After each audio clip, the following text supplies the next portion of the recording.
और मुझे क्या, मैं तो अब क्वेश्चन लिखने वाला नहीं भाई, परेशान हो गया यार, क्या करूं। चलो भाई 17 हो गया, 18 देखते हैं। 18 वैसे कुछ है नहीं भाई, कुछ खास नहीं है। आपको क्वेश्चन दिख रहा होगा, दिखने में थोड़ा दाएं बाएं लग रहा है, लेकिन ऐसी कोई बात है नहीं, इसके अंदर कोई खास क्वालिटी नहीं है।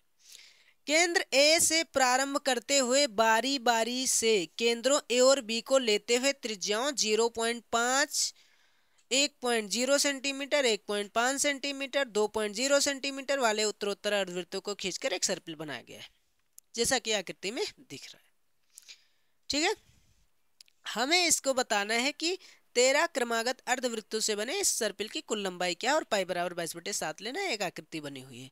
अच्छा, इसमें आकृति बनी है, देखो मैं इसमें अर्धवृत्त की जो परिधि होती है वो कितनी होती है तो वो बाद में देखेंगे, अभी इसमें जो है उस हिसाब से देखेंगे, उस हिसाब से कितना होगा हम पाई आर मान के चलते हैं। ठीक है, पाई आर लेकर चलते हैं, पाई के हिसाब से 180 के हिसाब से आर तक दूरी हम नापते हैं, सीधी सीधी रेखा के हिसाब से। बाकी वो नहीं सोचना कि अरे पाई आर प्लस 2 आर भी होता है, आर कॉमन लेंगे, पाई आर प्लस 1, ये सब छोड़ दो, आर प्लस 2 ये सब छोड़ो, जैसा है अभी मैं जो बता रहा हूँ उस हिसाब से हम देखते हैं। यहाँ हम वृत्त नहीं पढ़ रहे हैं, बहुत सारे नियमों का पालन नहीं करना है इसमें। जितना इसने कहा ये सीधी रेखा है तो पाई के हिसाब से R1 R2 ऐसे ऐसे बनाया है, बहुत हिसाब से 100% ये नहीं बनाया है, सही है ना, मतलब चित्र इसका बिल्कुल सही है, ऐसी कोई बात है नहीं, मैं बहुत बड़ा ज्ञानी नहीं हूँ, उस हिसाब से चलते हैं। ठीक है, R1 के हिसाब से देखो, पहली त्रिज्या है 0.5, R1 कितना है 0.5, फिर R2 कितना है 1.0, R3 कितना है 1.5, ऐसे ऐसे बढ़ते चला गया है। अब और ज़्यादा दिमाग नहीं लगाएंगे, ठीक है, ऐसे ऐसे सर्पिल बनाया गया है। 13 क्रमागत अर्धवृत्त हैं, यानी कि n बराबर 13 है, ये 100% पता है। पाई बराबर 22/7 लेना है, और इसके सर्पिल की कुल लंबाई हमें ज्ञात करना है। अर्धवृत्तों की लंबाई L1 L2 L3 L4 है, संकेत में दिया गया, कोई दिक्कत वाली बात नहीं है, छोड़ दो उसको। ठीक, मान के चलते हैं पाई R1 कितना होगा, ये हम उसकी परिधि अर्धवृत्त की परिधि लेते हैं। ठीक है, परिधि ही मान लेते हैं, अर्धवृत्त की परिधि। ठीक है, अर्धवृत्त की परिधि, पहला पाई R1, A1 के लिए ज्ञात करें। ठीक है, A1 के लिए पाई R1, पाई कितना 22/7, R1 कितना 0.5, कितना है 0.5। अब गुणा करेंगे, 5 दूनी 10, 5 दूनी 10 1 11 बटे में 7, एक अंक के बाद दशमलव था, यानी कि ये तो 11/7 हो गया। चलिए दूसरा चलते हैं A2 के लिए, अब बार बार नहीं लिखेंगे, ठीक है, पाई R2 कर देंगे, पाई यानी 22/7, R2 कितना, R2 है 1, अरे 1 से गुणा होगा तो क्या होगा 22/7 ही तो होगा।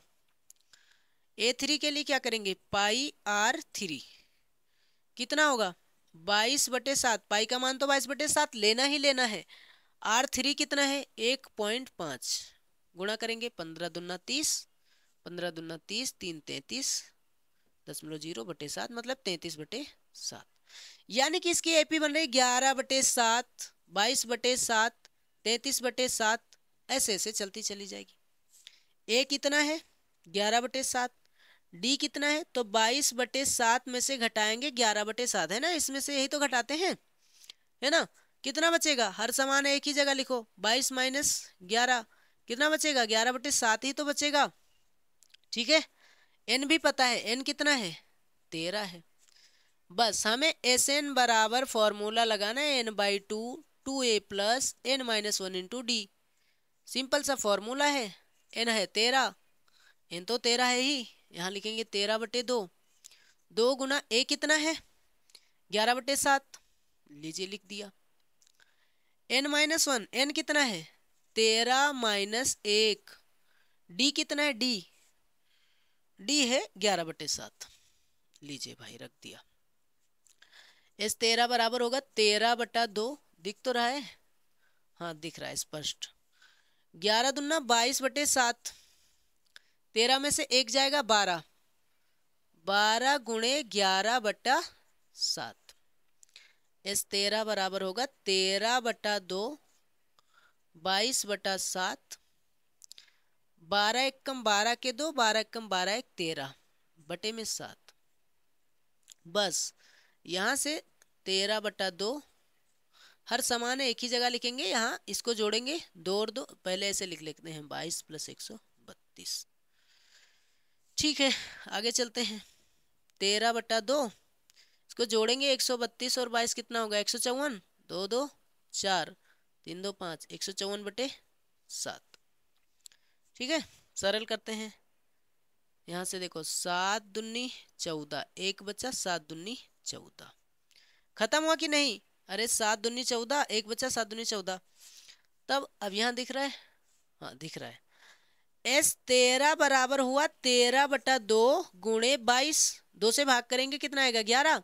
बस 11 से गुणा करो, 11 तिया 33, 11 तिया 33 एक 34, है ना? नहीं, यहाँ कैसे हो गया? 11 तिया 33 के 3 हासिल 2, 11 एकम 11, 11 और 2, 11 तिया 33 के 3 हासिल 3 आया है ना, और 11 एकम 11, 3 14, 143, है ना?